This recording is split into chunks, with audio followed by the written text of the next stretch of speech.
એટલે 16 ગ્રંથના રોજ પાઠ કરવાના, જેટલું થઈ શકે એટલું. એ મન ધીરે ધીરે ધીરે, રાજાની પેલી બકરી હતી ને, બકરી હતી એટલે એને જાહેર કર્યું હતું, આ બકરીને જે કોઈ ધરવીને આપે, બકરીને ધરાવીને આપે એટલે સાંજ સુધીમાં તૃપ્ત કરી દે, એને 1000 સોના મોર આપવું. હવે દેશ વિદેશથી ઘણા બધા આવે, 1000 સોના મોર મળે તો આ ધંધો તો કરાય જ ને. બકરીને એટલું ખવડાવશું કે સાંજ થાય તા ધરાઈ જાય. આવે રાજા, લાવો હું ધરાવી દઉં. લઈ જાય, સીમમાં લઈ જાય, ખૂબ ખવડાવે, ચારો ખવડાવે, બધું ખવડાવીને સાંજે લઈ આવે અને બકરી રાજા પાસે લઈ જાય. રાજા બોલે ધરાઈ ગઈ? બોલે હા ધરાઈ ગઈ. તૃપ્ત થઈ ગઈ. રાજા ગદબ હોય, પાસે રાખે એટલે ઓલી બકરીનો તો સ્વભાવ છે ખાવાનો. સાહેબ એ ગમે એટલી ધરાણી હોય તો મોઢું તો મારે. રાજા કે ક્યાં ધરાણી છે, જો આ ખાઈ છે. આમ કરતા કરતા દેશ વિદેશના ઘણા માણસો ફરી ગયા. પછી એક બુદ્ધિશાળી માણસ આવ્યો, એ કે રાજા હું ધરવી દઉં પણ મારી 2000 સોના મોર થશે, 1000 નહીં હાલે. રાજા કે ધરાવી દે એટલે 2000 આપ. લાવો બકરી લઈ ગયો, ખેતરમાં જઈને ઊભી રાખી, એક બાવળ હારે બાંધી દીધી, હાથમાં રાખી સોટી નેતર, પાસે નીણ રાખી અને ગદબ ને બધું નિરણ નાખે. બકરી જેવું મોઢું નાખવા જાય ને એવી એક સોટી મારે. બકરીએ 2-4 વખત મોઢું નાખ્યું. બકરીને ખબર પડી ગઈ કે આમાં કાંઈ માલ નથી, હવે છાનું મનું ઊભું રહેવાય, હવે ખાવાના હરખ ન રખાય. સાંજ પડી, એટલી બધી સોટીઓ મારી, મોઢું સોજી ગયું બકરી. સાંજે લઈને આવ્યો, રાજા લ્યો આ તમારી બકરી ધરાઈ ગઈ. રાજા કે ધરાઈ ગઈ ને, લાવ અહીંયા. પેલી ગદબ હતી, પૂળો રાખ્યો, પાસે લઈ જાય પણ બકરી આગે હટતી જાય. કારણ કે પેલો સોટી લઈને ઊભો હતો. બકરીને ખબર પડી ગઈ કે નીણ ખવાય નહીં, ખાય તો સોટી પડશે. આ પાઠ બનાવી દીધો. રાજાએ 2000 કોરી આપી દીધી. ભાઈ તું એક જ બુદ્ધિશાળી છો, આ જગતમાં લઈ જા. આ ઇન્દ્રિયો, આ મનને જેવી ટેવ પાડશો ને એવી પડશે સાહેબ. એકાદી ભક્તિની, એકાદી જ્ઞાનની સોટી પાસે રાખવી. નહીતર આ ઇન્દ્રિયોનો, આ મનનો સ્વભાવ છે એ પાણી જેવું છે, નીચે જવાનો સ્વભાવ છે. આ મનનો સ્વભાવ હંમેશા નીચે જવાનો, એને પાપ કરવું બહુ ગમે છે. આ ઇન્દ્રિયો પાપમાં વધારે ડૂબશે, કારણ કે એમાં આસ્વાદ આવે છે, એમાં એટલો આનંદ આવે છે. એકાદી જ્ઞાન રૂપી સોટી, એકાદી સદગુરુ રૂપી સોટી પાસે રાખે, જે જ્ઞાન આપવું. ઇન્દ્રિયો ધીરે ધીરે સમજશે. આપ શ્રી મહાપ્રભુજી આજ્ઞા કરે છે, ઇન્દ્રિયોને મારી ન નાખવી પણ ઇન્દ્રિયોને સમજાવવું. આપ શ્રી મહાપ્રભુજી બીજું કંઈ કર્યું નથી. જે ઇન્દ્રિયો ભોગમાં જતી હતી ને, એ ઇન્દ્રિયોને વાળી અને પ્રભુના ચરણારવિંદમાં સમર્પિત કરી દીધી. બસ આનું નામ છે બ્રહ્મ સંબંધ. આ બ્રહ્મ સંબંધનો અર્થ છે હાવ સીધો ગુજરાતી. ઇન્દ્રિયો ભોગમાં જતી હતી અને પાછી વાળી પ્રભુના ચરણારવિંદમાં સુપ્રત કરી. અને એકવાર સમર્પિત થઈ જાશો ને તો પછી તો ધ્યાન રાખવા વાળા પુષ્ટિ પ્રભુ બિરાજે જ છે. પછી તમને નહીં છોડે, પણ એકવાર એના સુધી પહોંચી જાઓ. બસ એક બાર આજા गिरिराज के शरण में, बस एक बार आजा गिरिराज की शरण में, बस एक बार आजा गिरिराज के शरण में, बस एक बार आजा गिरिराज के शरण में, तन मन तू कर दे अर्पण गिरिराज के शरण में, तन मन को कर दे अर्पण गिरिराज के चरण में, बस एक बार आजा गिरिराज के शरण में, बस एक बार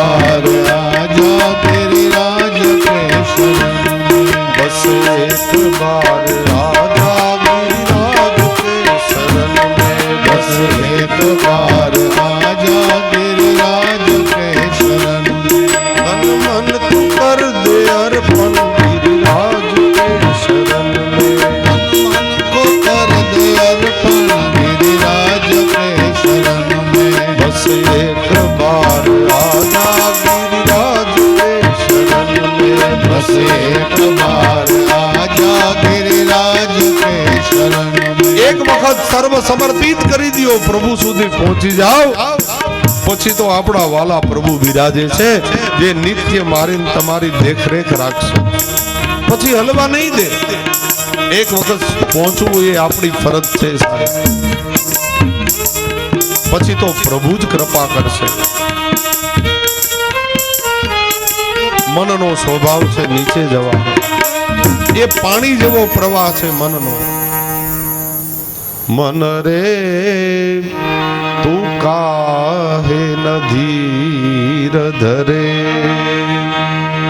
મન રે તું કાહે ન ધીર ધરે, તું નિરમોહી મોહન જાને, કિનકા મોહ કરે, મન રે તું કાહે ન ધીર ધરે, મન રે તું કાહે ન ધીર ધરે, તું નિર્મોહી મોહન જાને, તો કિનકા મોહ કરે. મનને જે ઢાંચામાં ઢાળી દો એમાં ઢળી જાય. મન ધારે તો તમને ઊંચા સિંહાસન ઉપર બેસાડી દે, અને મન ધારે તો ઊંડા ખાડામાં લઈ જાય છે. એટલે ઇન્દ્રિયોને સમજાવવાની છે. ઇન્દ્રિયોને ધીરે ધીરે ધીરે સમજશે, એક સાથે નહીં સમજી જાય. બધા રાક્ષસોને પ્રભુએ માર્યા, ગૌલોક આપ્યો. કાલીએ નાગને ના માર્યો પ્રભુએ. 10મા સ્કંદની લીલા છે ને, કાલીએ નાગને પ્રભુએ માર્યો નથી, માત્ર એને સમજાવ્યો છે. એટલે આપ શ્રી મહાપ્રભુજી આજ્ઞા કરે છે, 5 કર્મેન્દ્રિય, 5 જ્ઞાનેન્દ્રિય અને 11મું આપણું મન, એને મરાય નહીં. જૈન લોકોમાં આજે પણ ઇન્દ્રિયોનું દમન કરવાનો રિવાજ છે. જૈન સંપ્રદાય જુઓ તમે, 3 મહિનાના એ નકોરડા ઉપવાસ કરે, ગરમ પાણી પીને. આવું કરવાથી શું થાય? ભગવાન મળી જાય?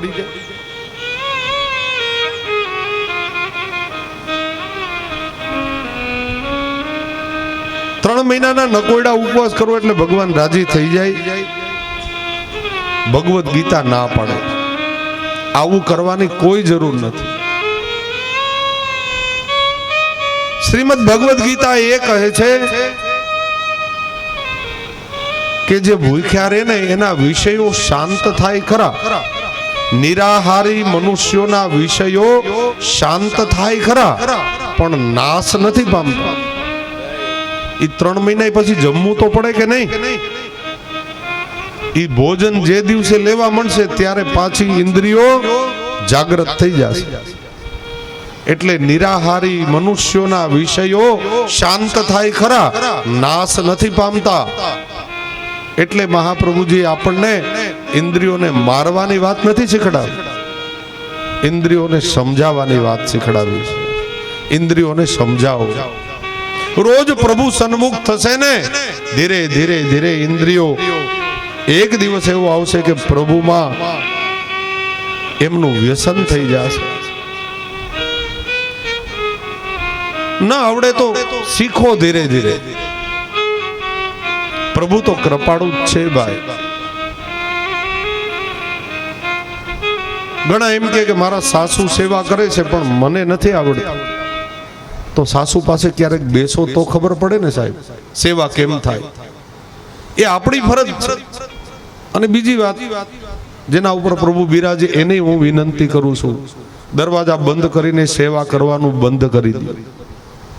દરવાજા ખુલ્લા રાખો. નાના બાળકો આવશે, તમારી મેંડ નહીં સુવાય. આપણે દરવાજા બંધ કરીને ટેરા કરીને સેવા કરશું તો બાળકોને ક્યારે ખબર પડશે કે મારા દાદા મારી દાદી સેવા કરે, કયા સ્વરૂપની સેવા કરે, સેવા કેવી રીતે થાય. ભલે આપણી મેંડ અપરસ સચવાવી જોઈએ, એમાં મારી ના નથી, એમાં કોઈ બાંધછોડ કરવાની વાત હું નથી કરતો. આપણી મેંડ પણ સચવાય અને ઘરના બધા જે સેવામાં નથી પહોંચતા એ વ્યક્તિઓને એની ઝાંખી થાય, દર્શન થાય અને એને ખબર પડે કે પ્રભુની સેવા કેમ પહોંચાય, એનું જ્ઞાન થાય. આટલી કૃપા કરજો. બાળકોને ક્યારેય પાસે જ નહીં આવવા દઈએ તો એને ખબર ક્યારે પડશે કે કયું સ્વરૂપ બિરાજે છે, પ્રભુની સેવા કઈ પદ્ધતિથી થાય, એનો ક્રમ શું હોય, એને ક્યારે આપણે જણાવશું. આના કે ક્લાસ તો નથી ચાલતા, આપણા ઘરથી જ આપણે શરૂ કરવાનું છે સાહેબ. એટલે આટલી વિનંતી છે ભગવદીઓને મારી, ખુલ્લું દરવાજા રાખીને સેવા કરો. અને કોઈ નાનું બાળક આવી જાય એને બેસવા દો. અપરસ છુવાઈ જાય કરીને એને બહાર કાઢોમાં. ઘણી વખત બાળકોને એમાંથી જ વિરોધ ઉત્પન્ન થાય છે. બહુ એને સેટા ના રાખો. મારી વિનંતી છે આટલી, ખોટું ન લગાડતા. પ્રેમ અને ભાવ સાથે વિનંતી છે. આપણા માર્ગની રીતિ નીતિ એને સમજવાનો એક પ્રયત્ન કરવા દો, તો એને સમજાશે, તો એને એમાં પ્રેમ થશે, તો એને ભાવ જાગૃત થશે. ભાવ જ નહીં આવે તો પ્રભુની સેવા કેવી રીતે પહોંચશે?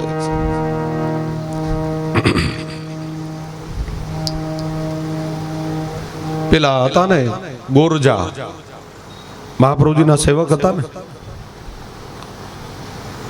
ગોરજા રોજ સેવા પ્રભુની પહોંચતા હતા.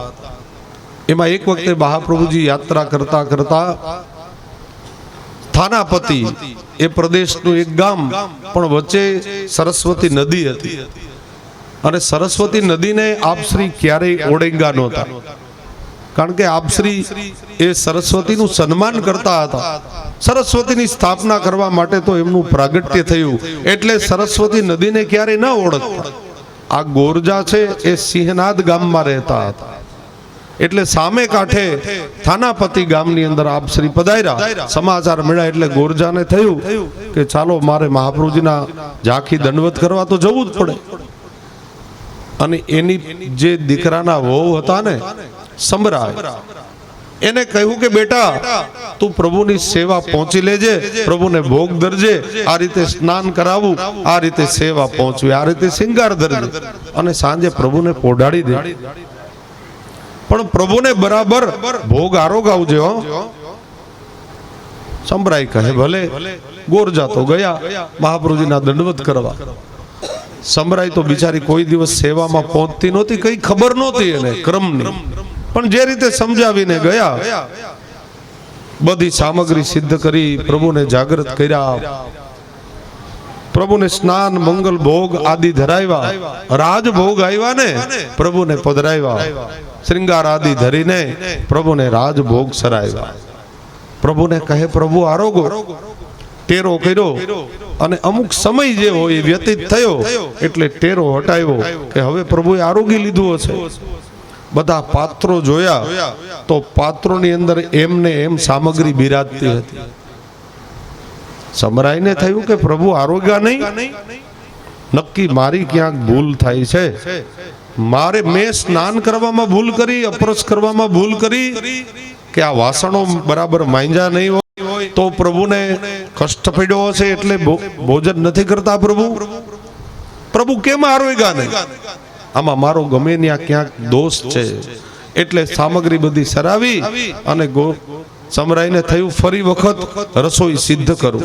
ફરી સ્નાન કર્યું, ફરી પ્રભુના ભોગ બધા સિદ્ધ કર્યા, ફરી પ્રભુને પધરાવ્યા અને પ્રભુને કહ્યું પ્રભુ હવે આરોગજો, હવે બરાબર બધું પવિત્ર કરીને મેં પૂરા ભાવથી અને મેંડથી બધી સામગ્રી સિદ્ધ કરી છે, પ્રભુ હવે તો આરોગો.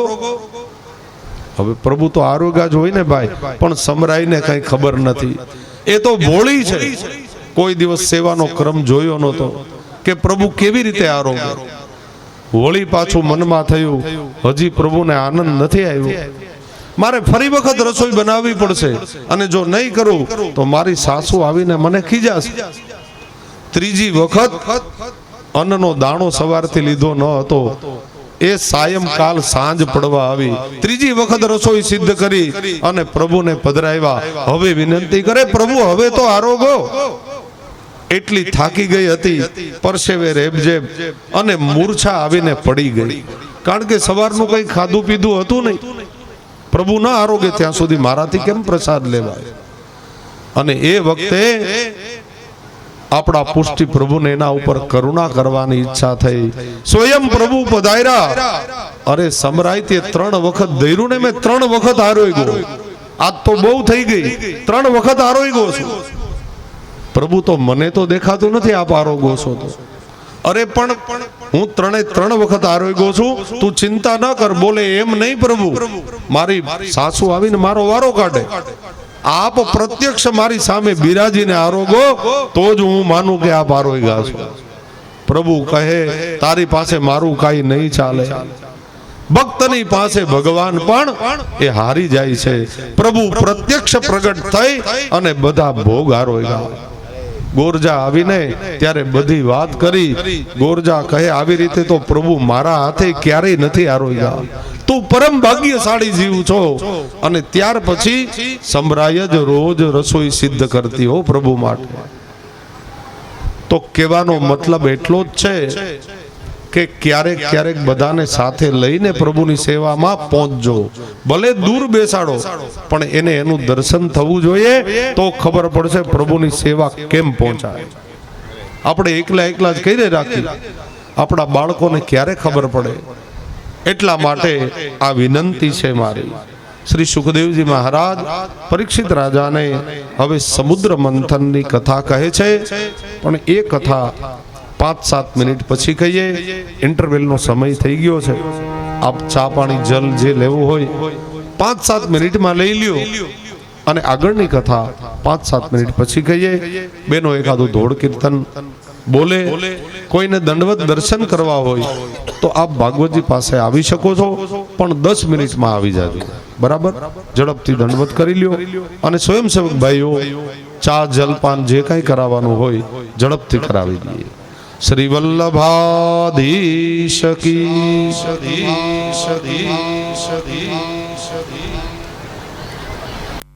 અરે દ્વારિકાનો નાથ મારો રાજા રણ છોડ છે, એણે મને માયા લગાડી રે.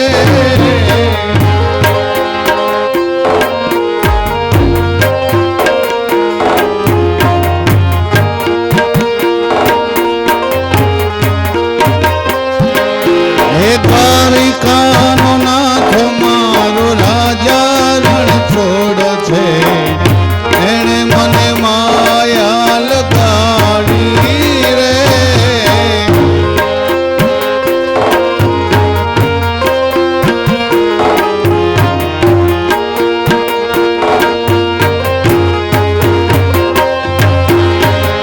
એણે મને માયા લગાડી મારવા.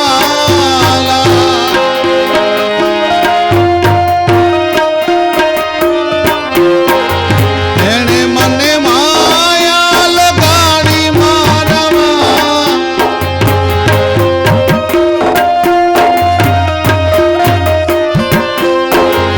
એણે મને માયા લગાડી રે.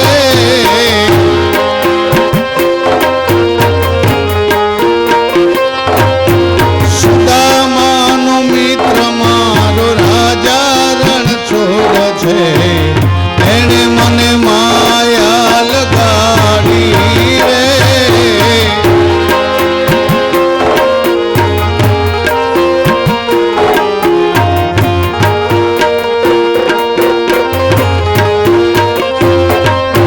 સુદામાનો મિત્ર મારો રાજા રણ છોડ છે, એણે મને માયા લગાડી રે. વિનંતી, કોઈ સ્ટેજ ઉપર હવે ન આવે. જેટલા લોકો છે બધા દંડવત કરી લે, બીજા નીચેથી દંડવત કરી લેજો. હવે કોઈ ઉપર ન આવે. કથાનો સમય થઈ ગયો છે. એણે મને માયા લગાડી મારવા.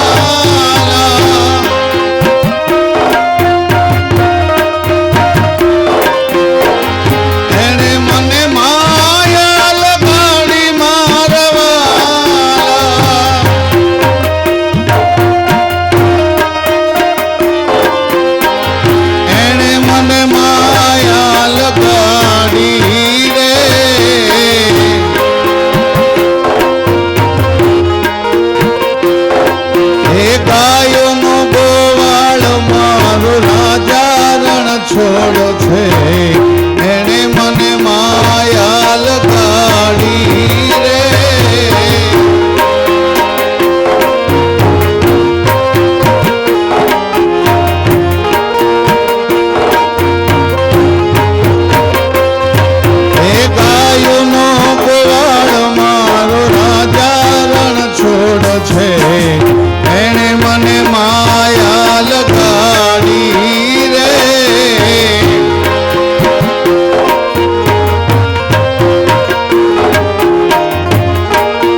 કી જય.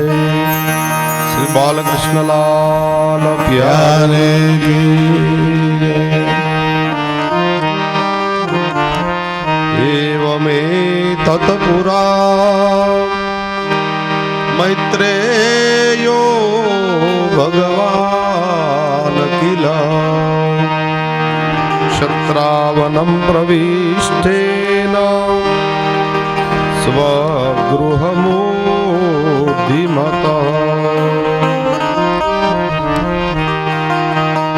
સુખદેવજી મહારાજ પરીક્ષિત રાજાને કહે છે, હે રાજા, પ્રભુએ અષ્ટમ મન્વંતર વખતે પ્રભુએ કઈ લીલા કરી હતી? એ મન્વંતરમાં ગજેન્દ્રની રક્ષા કરી અને હવે પ્રભુ સમુદ્ર મંથનની કથા કહે છે.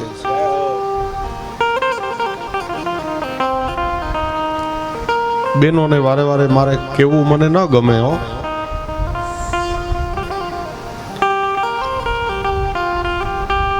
આપ તો બધા ભગવદીય છો, કેવું થોડું પડે તમને બધાને.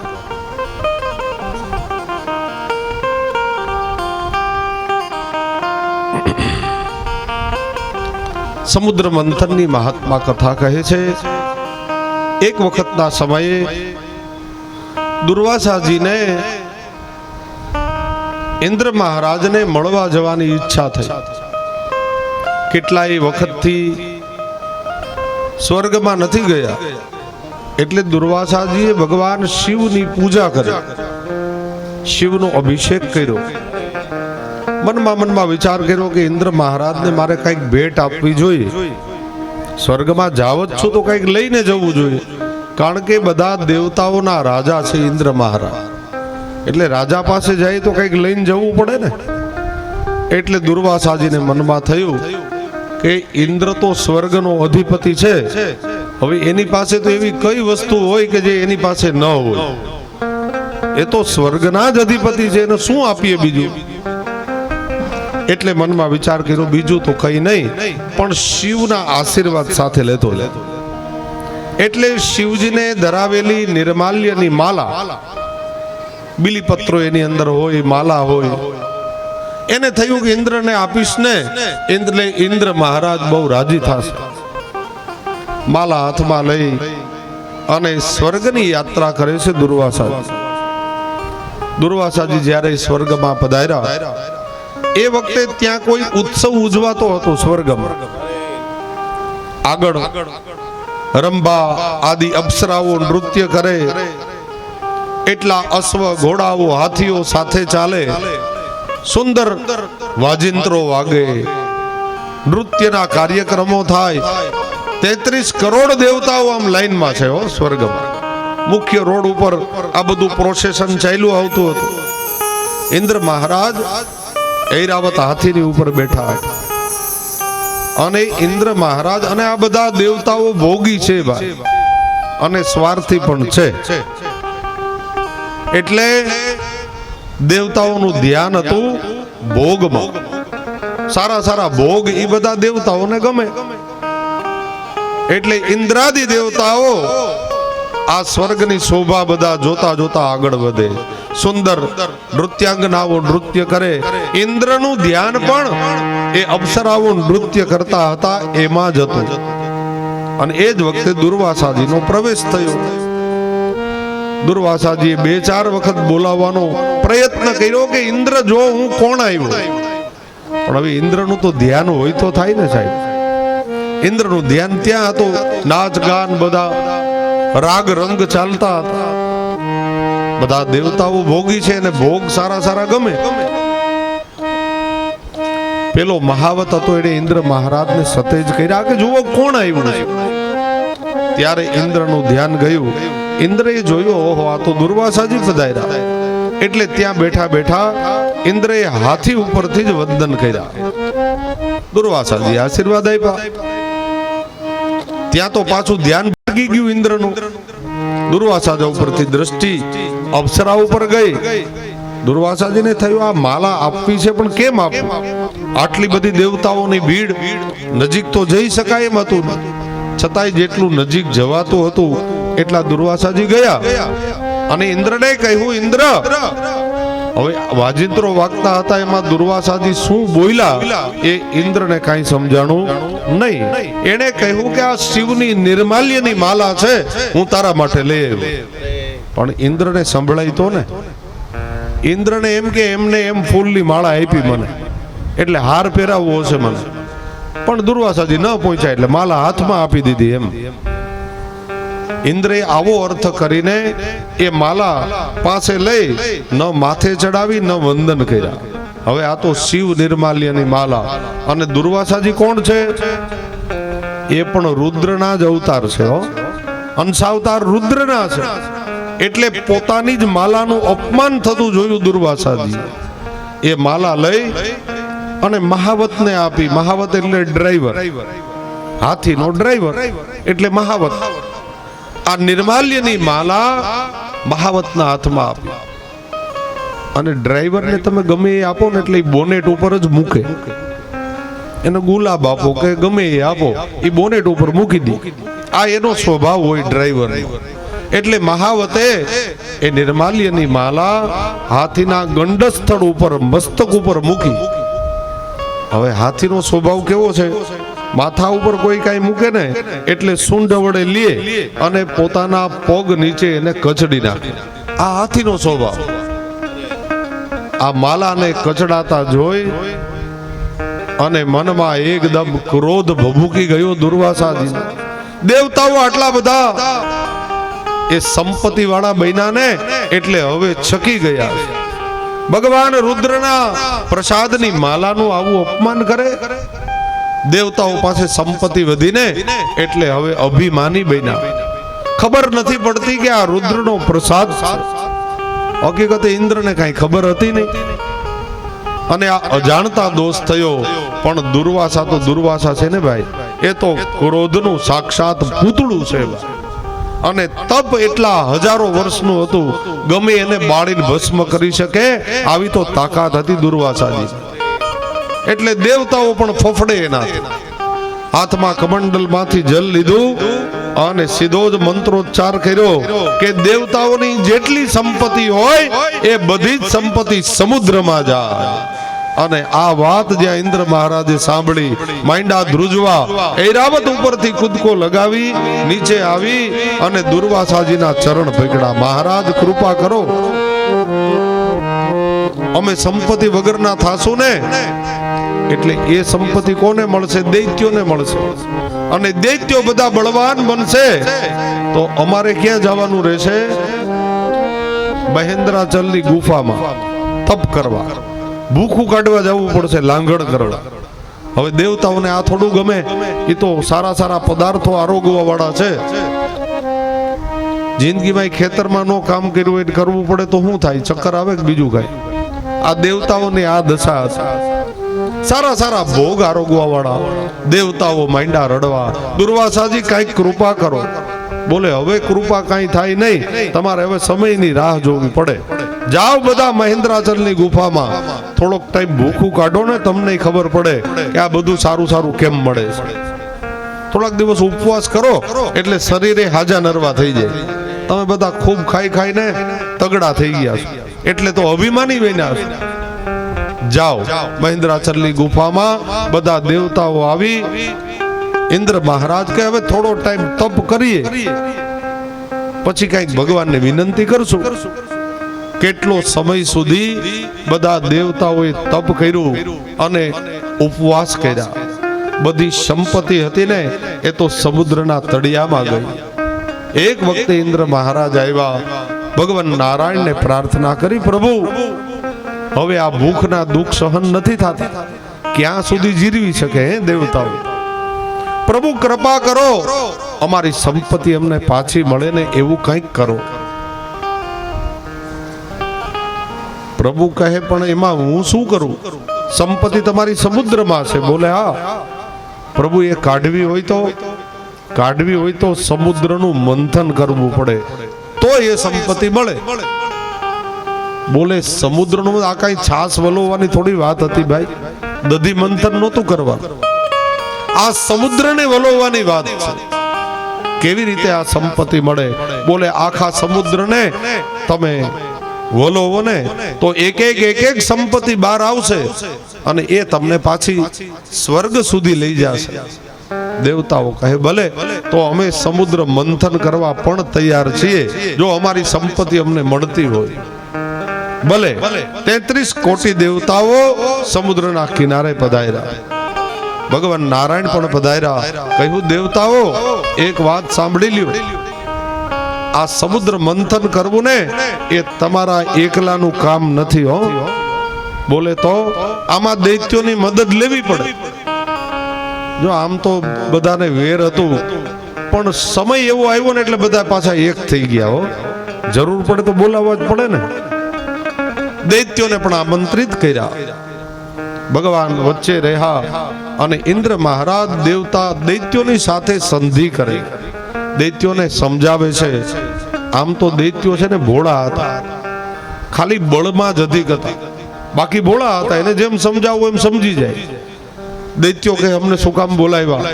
અરે ભાઈ બીજું કાંઈ કામ નથી, એટલા માટે બોલાવ્યા. બધી સ્વર્ગની સંપત્તિ આમાં ગઈ, હવે સંપત્તિ પાછી મેળવવી હોય તો દૈત્યો કે તો શું કરવાનું? આપણે જાય સમુદ્રમાં. બોલે એમ ના મળે તો આપણે મરી જાય, તો શું કરવાનું? અરે સમુદ્રનું મંથન કરવાનું. અને મંથન કરશું ને તો ધીરે ધીરે બધા રત્નો બહાર આવશે, સ્વર્ગની બધી સંપત્તિ મળશે ને.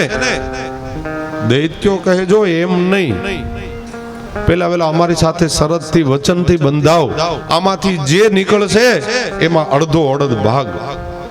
દેવતાઓ કે ઈ પાકું, તમે માગો ને અમે ન આપીએ એવું કોઈ દી બન્યું?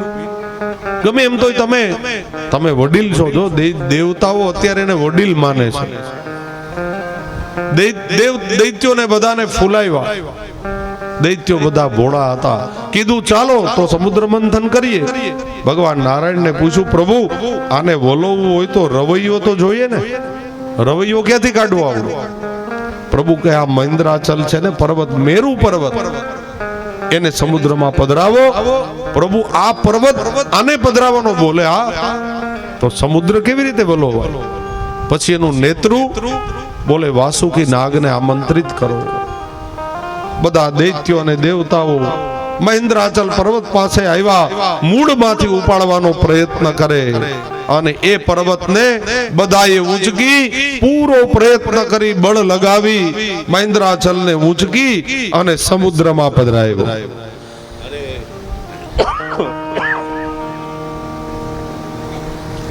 સમુદ્રના જળમાં આ કઈ લાકડાનો થોડો હતો ભાઈ, આ તો પથ્થરનો છે. માંડો નીચે જવા ઇન્દ્ર મહારાજ ભગવાનની પાસે ગયા. પ્રભુ આ પર્વત તો ડૂબે છે. પ્રભુ કે ચિંતા ન કરો, હું હમણાં જ તમારી રક્ષા કરું છું. એ જ વખતે પ્રભુએ કચ્છપ નારાયણ રૂપ ધારણ કર્યું. કાચબા રૂપે પ્રભુ પધાર્યા. બોલીએ કચ્છપ નારાયણ ભગવાન. કચ્છપ રૂપે પ્રભુ પધાર્યા. સમુદ્રના તળિયે રહ્યા. એના ઉપર મેરુ પર્વતને પધરાવવામાં આવ્યો. વાસુકી નાગને આમંત્રિત કર્યા. વાસુકી નાગને ખબર હતી કે આમાં મારે મરવાનું જ છે. એનું નેતૃત્વ થાય પછી શું બાકી રહે? એક એક અંગ તૂટવા લાગે. પણ વાસુકી નાગ કહે જગતનું જો કલ્યાણ થતું હોય, દેવતાઓને સુખ મળતું હોય તો હું મારા પ્રાણના બલિદાન દેવા તૈયાર છું. વાસુકી નાગનું દોરડું કરી અને હવે પ્રભુને કહે પ્રભુ ઉપરથી તમે મહેન્દ્રાચલ પર્વતને પકડી રાખો. પ્રભુ નીચેથી પકડે, ઉપરથી પકડે. જો પર્વત એક બાજુ નમે તો દેવતાઓ કે દૈત્યોનો કચર ગાંડ નીકળી જાય. બધી બાજુથી પ્રભુ સમતોલન જાળવે છે. દેવતાઓને કહ્યું જો એક વાત યાદ રાખજો, આ વાસુકી નાગ છે ને ભયંકર ઝેર છે. મંથન થશે ને એટલે મુખમાંથી વિષની જ્વાળાઓ પ્રગટ થશે. એટલે તમે મોઢા બાજુ ન રહેતા, તમે પૂંછ બાજુ રહેજો. દેવતાઓ કે હવે ઈ કેવી રીતે શક્ય થાય? ભગવાને કીધું આ દૈત્યો છે ને અવળા સ્વભાવના છે. તમારે સવડું કરાવવું હોય તો અવળી વાત કરજો તો સવડું થશે. દૈત્યોને બોલાવ્યા. એના પ્રમુખો હતા એ આવ્યા. દેવતાઓએ કહ્યું જો ભાઈ હવે આપણે મંથન શરૂ કરવાનું છે, પણ એક વાત કરી દઈએ, અમે દેવતાઓ મોટા કહેવાય એટલે અમે બધા મુખ બાજુ રહેશું. દૈત્યો કે કેમ, તમે કઈ ચાંદલા લઈને આવ્યા છો અને અમે બધા કઈ અમે વધારાના છીએ? મોટા અમે કહેવાય, અમે મુખ બાજુ રહેશું. દેવતાઓ કે ભલું થાય તમારું, મારે ઈ જ કરવું હતું. જાઓ, બધા મુખ બાજુ રહ્યા, દેવતાઓ બધા પૂછ બાજુ રહ્યા અને સમુદ્ર મંથન હવે શરૂ થયું. મંથનની ગોડીને તળિયે ભાઈ જે રહશે તો નીકળશે. મંથનના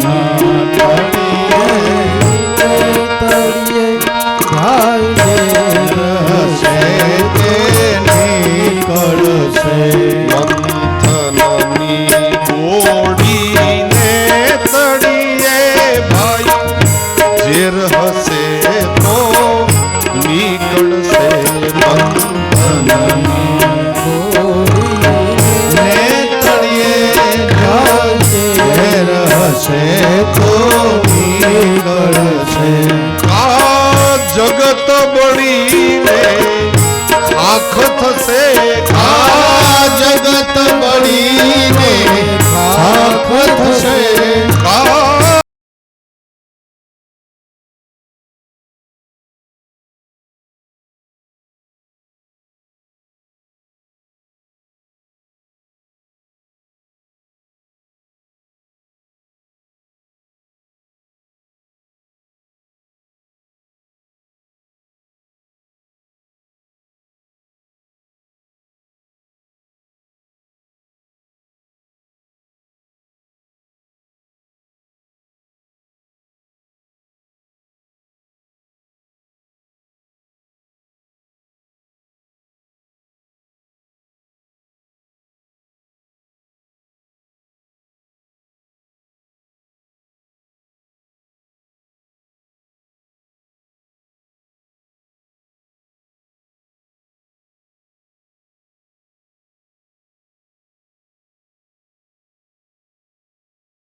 મંથનની ગોળીને તળિયે ભાઈ ઝેર હશે તો નીકળશે. સમુદ્ર મંથન શરૂ થયું ને પેલું વેલું શું નીકળ્યું? એમાંથી ઝેર નીકળ્યું. પેલા ઝેર જ નીકળે. હો, કોઈ પણ સદકર્મ તમે શરૂ કરો ને એટલે પેલા વેલા ઝેર જ નીકળે. એ ઝેર જો પચાવવાની તાકાત હોય તો અમૃત છેલ્લે નીકળે. ત્યાં સુધી ધીરજ રાખવી પડે. ત્યાં સુધી એ ઝેર જે નીકળ્યું હોય ને એના ઘૂંટડા પીવાની તાકાત રાખવી પડે તો છેલ્લે અમૃત મળે. અમૃત એમને એમ ન મળે. કોઈ પણ કાર્ય તમે શરૂ કરો ને પેલા ઝેર જ નીકળે. અને ઝેર બીજે ક્યાંયથી ન નીકળે, આપણા ઘર ને આપણા કુટુંબમાંથી જ નીકળે. તમે શરૂ કરી લેજો કોઈ પણ કાર્ય. આવું ભગવત કાર્ય કરવું હોય ને, આપણે હજી તો વાત કરીએ ને ત્યાં ઝેર નીકળે. આપણા જ પરિવારના બે સભ્યો ના પાડે કે ઈ ન કરાય, એનું નામ ઝેર નીકળું કહેવાય. આપણા જ પરિવારના 2 સભ્યો ના પડે આ ન કરાય, એનું નામ ઝેર નીકળું કહેવાય. અને ઈ અહીંયા નહીં, બધે ઝેર નીકળે. તમે કોઈ પણ સદકર્મ કરો એની શરૂઆતમાં પહેલા ઝેર જ નીકળે. અને ગામે ગામ 5 જણા એવા જ હોય જે ઝેર કાઢવા માટે જ બેઠા હોય. આપણી નવરાત્રીમાં જે ગરબીઓ થાય એના જે સંચાલકો હોય ને, દર વર્ષે એ બિચારા ઝેરના ઘૂંટડા પીવે. એ ગમે એટલી મહેનત કરે, ઘરના 10,000 રૂપિયા વાપરતા હોય, તો એ ગામના 5 માણા એવા જ હોય, એ એમ જ કહે કે એ પૈસા ખાઈ ગયા. આવું હાલે છે કે નહીં? ગરબી જે સંચાલન કરતા હોય એને બિચારા હવે ઝેરના ઘૂંટડા જ પીવાના. અને ઈ એમ કહી દે કે અમે ઘૂંટડા નહીં પી તો ગરબી બંધ થઈ જાય કે નહીં? તો ગામે ગામ ગરબી બંધ થઈ જાય. પણ ઈ બિચારા ઘૂંટડા વર્ષોથી પીતા જ આવે છે. આવો સમાજ જે ચલાવતા હોય, સમાજના જે પ્રમુખ હોય, 5 જે કાંઈ સભ્યો હોય, એને બિચારા હવે ઝેરના ઘૂંટડા પીવા. ઈ ગમે એટલું કરે, ગામ એને હારા ન કી. તમે કોઈ પણ સદકર્મ કરશો ને પેલા ઝેર જ નીકળે. અને ઈ ઝેર પચાવવાની તાકાત હોય ને તો જ ગામમાં અગ્રણી બનવું. પછી તમે ઝેરથી ભાગો તો નહીં મેળાવો, તો એ કામ બંધ થઈ જશે. તો એ કોણ કરશે? કોકે તો કરવું જ પડશે. એમ ઘરમાં પણ થોડું થોડું ઝેર રોજ નીકળશે. ઓલું ઝેર નીકળ્યું તો શિવજી પી ગયા. પણ મારા ને તમારા જીવનમાં, આપણા ઘરમાં મોટા પરિવારો હોય ને, મોટા કુટુંબો હોય, એમાં રોજ થોડું થોડું ઝેર નીકળે. પણ ઈ ઝેર પીવા વાળો ઘરમાં એક મહાદેવ હોવો જોઈએ. ઘરમાં એક મહાદેવ બની જાવ હોય. થોડુંક જ હોય, જાજુ ન હોય કાંઈ. પણ ઈ પીવા વાળો તો જોશે. બધાય આમ ઉલાળા મારીએ તો એ ઘર હાલે કોઈ? એક જણાએ તો સમાધાન વૃત્તિ કરવી જ પડશે. કોઈ ઘરની પાસેથી તમે નીકળો અને એમાં શાંતિ હોય ને તો સમજી લેજો એ ઘરમાં એક જણો મહાદેવ બનીને બેઠો છે. એક જણો ઝેર પીવે છે અને એ ઘૂંટડા પી જાતો હોય. એ ઘૂંટડા પીને પણ આખા પરિવારને એક તાતણે બાંધીને રાખતો હોય, એને મહાદેવ કહેવાય. ઈ ઝેર બધું પી જાતો હોય. ઈ એમ જ કહે કે તમે બધા અમૃત પીવો, ઝેર પીવા માટે હું એકલો બેઠો છું. અને એક વ્યક્તિએ તો ઝેર પીવું જ પડશે ઘરમાં. રોજ થોડું થોડું નીકળે. હવે રોજ કઈ મહાદેવ આવે ઝેર પીવા? મહાદેવ હવે નહીં આવે. હવે આપણે વેચીને પી જવાનું છે. ઝેર તો નીકળવાનું જ છે. મંથન જ્યારે જ્યારે થશે ત્યારે ઝેર અવશ્ય નીકળશે. પણ એ પીવા માટેની આપણે તૈયારી રાખવા. પી જવાનું જરાક હોય. હવે તો ક્યાં કાંઈ તકલીફ છે તમારે? તો આમ વૃદ્ધ માળીઓ બેઠા, એને પૂછો એને કેવા ઘૂંટડા પીધા છે. હવે આપણે તો બધી હરખાઈ જ છે. 2 છક 12 કાંઈ તકલીફ જ નથી સાહેબ. અત્યારે આપણા વડીલોને પૂછો એને કેવા કેવા ઘૂંટડા પીધા છે. અને ઈ પી ગયા ને એટલે હવે એને અમૃત પણ મળ્યું છે. ઝેર પીવે એને અમૃત મળે, પણ 5 વર્ષ શાંતિ રાખવી પડે. અત્યારે તો ઝેર એટલે બીજું કઈ નહીં, સહનશીલતા. કળિયુગના લોકોમાં બધું છે, સહનશીલતાનો અભાવ છે. એટલે તો 3 મહિનામાં છૂટાછેડા થાય છે. સહનશીલતા જ નથી. 5 વર્ષ તો દરેકે સહન કરવું પડે, ત્યારે અમૃત મળે. ઘણાને તો આમાં જિંદગી વહી ગઈ છે ઘૂંટડા પી પી. એ તો એને પૂછો તો ખબર પડે કેવી કેવી વીતી છે. નકરા ઘૂંટડા જ ભાગમાં આવ્યા, અમૃત હજી સુધી નથી મળ્યું. ઘણા આવા લોકો છે હજી પીવે જ રાખે છે, કુટુંબ માટે, પરિવાર માટે, જ્ઞાતિ માટે, સમાજ માટે. અને જેને કાંઈક મોટું થવું હોય ને એને ઘૂંટડા પીવાની તૈયારી રાખવાની સાહેબ. થોડું થોડું ઝેર આવશે અને ઈ પી જવા. એમને અગ્રણી ન થવા. નકરા મીઠા મેવા જ ખાવા છે તો અગ્રણી નહીં થઈ શકાય. સમાજના ઘૂંટડા ઝેરના પીવા માટે તૈયારી રાખવી પડશે. એને મહાદેવ બનીને જ રહેવું પડે. એને કોઈ દી મિષ્ટાનની અપેક્ષા નહીં રાખવા. અને મેવા ખાવા હોય તો સેવા ન કરવી તો મેવા ખાધે રાખે. સેવા કરવી હશે ને તો મેવા મળવા હોય તો મળે, નકર આ ઘૂંટડા તો ભાગમાં આવે ના આવે. દેવતાઓ મૂંઝાયા. દેવતાઓ થોડાક સ્વાર્થી હતા હો. જરા જરા ચાખ્યું હોત ને તોય પૂરું થઈ ગયું. 33 કરોડ હતા પણ એકેય અડ્યા નહીં. ખબર હતી આ કાલકૂટ છે, આનો સ્પર્શ કરવા માત્રથી મરી જાય. દેવતાઓ જાણતા હતા. એક પાત્રમાં ભરી લીધું. ભગવાન નારાયણની પાસે ગયા. પ્રભુ આ પેલું વેલું ઝેર નીકળ્યું, જોતું છે અમૃત, હવે આનું શું કરીએ? ભગવાન કે પી જાઓ. અરે પ્રભુ આ અમારાથી પચે? અમે તો મિષ્ટાન ખાવા વાળા છીએ, મેવા ખાવા વાળા છીએ, અમારાથી પચે? આનું શું કરીએ? ભગવાન કહે છે આના માટે રોજ થોડું થોડું કોક લેતા હોય ને એને ખબર પડે. આમ રોજનું જેને વ્યસન હોય ને ઈ આનું પાચન કરી શકે. એવું કોણ છે? તો કે એ તો મહાદેવ છે, ન્યા લઈ જાઓ. જો દેવતાઓ કેટલા સ્વાર્થી છે.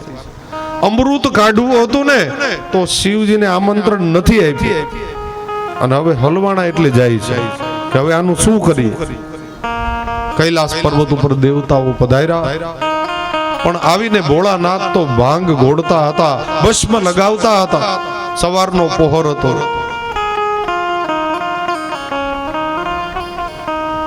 ભવાની ભાંગ ઘોડે છે, ભવેશ્વર ભસ્મ ચોડે છે. હજારો હાથથી હર હરા ત્રિભુવન ને ચોડે છે. સવારનો પહોર શિવજી ભસ્મ લગાવે. 33 કરોડ દેવતાઓ આવ્યા આ વિષ ઝેર લઈને. કાલકૂટ હળાહળ વિષ, અડી જવાય તોય મૃત્યુ થાય આવું ભયંકર વિષ. ન પૃથ્વી ઉપર પધરાવી શકાય, ન કોઈ પી શકે. દેવતાઓને સુડી વચ્ચે સોપારી થઈ. હવે જ્યાં સુધી આ ઝેરનો નિકાલ ન થાય ત્યાં સુધી ફરી વખત સમુદ્ર મંથન પણ ન થાય.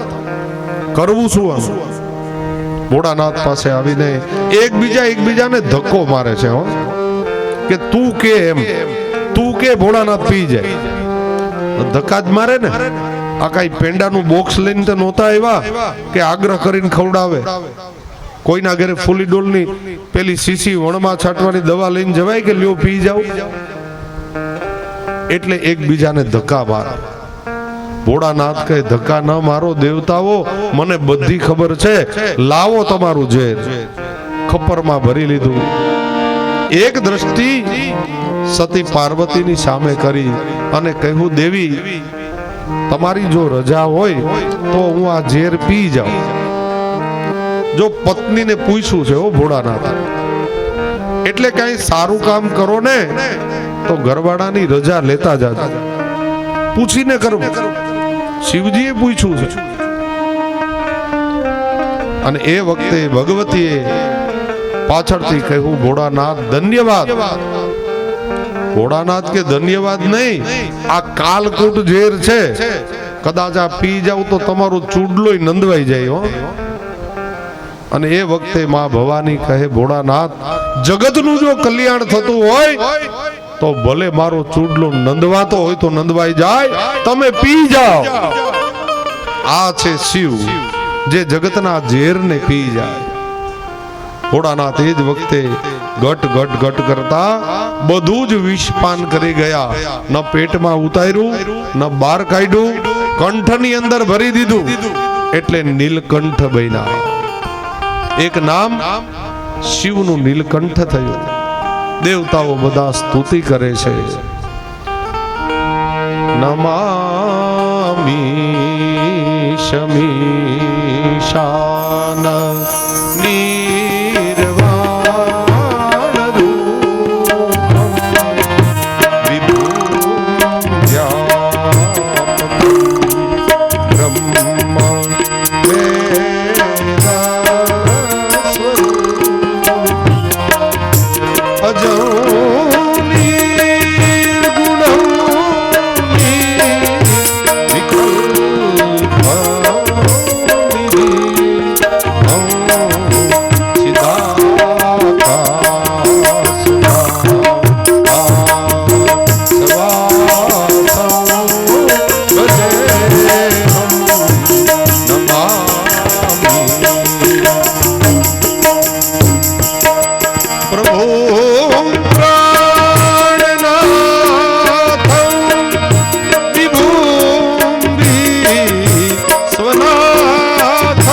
કરી અભય વરદાન લઈ દેવતાઓ પુનઃ સમુદ્રના કિનારે પધાર્યા.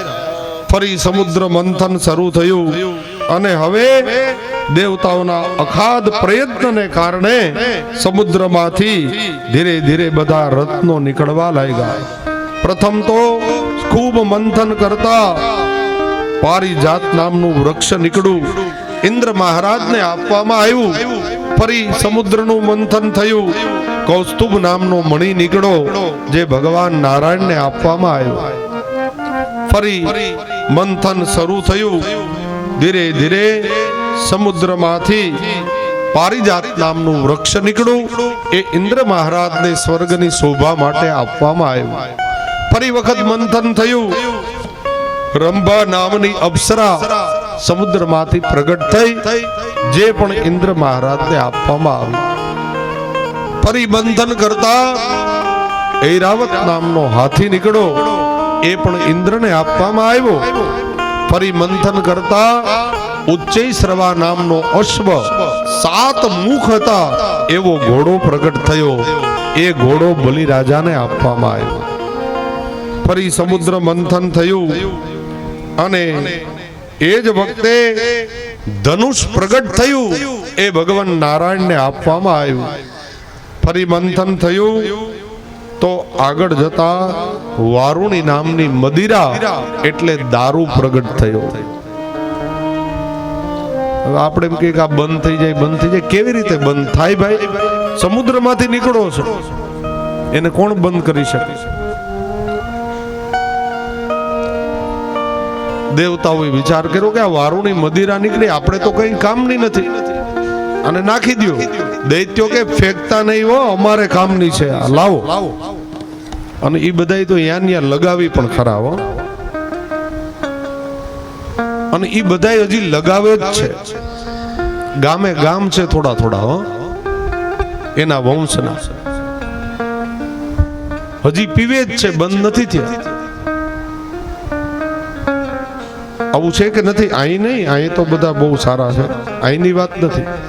ગીરમાં કોઈ નથી, અમારી બાજુની વાત કરું. અહીંયા તો દયા છે ભગવાન, બધા સમજદાર છે. અહીં થોડું એવું પીવાય કોઈ દિવસ, કોઈ પીતા જ નથી.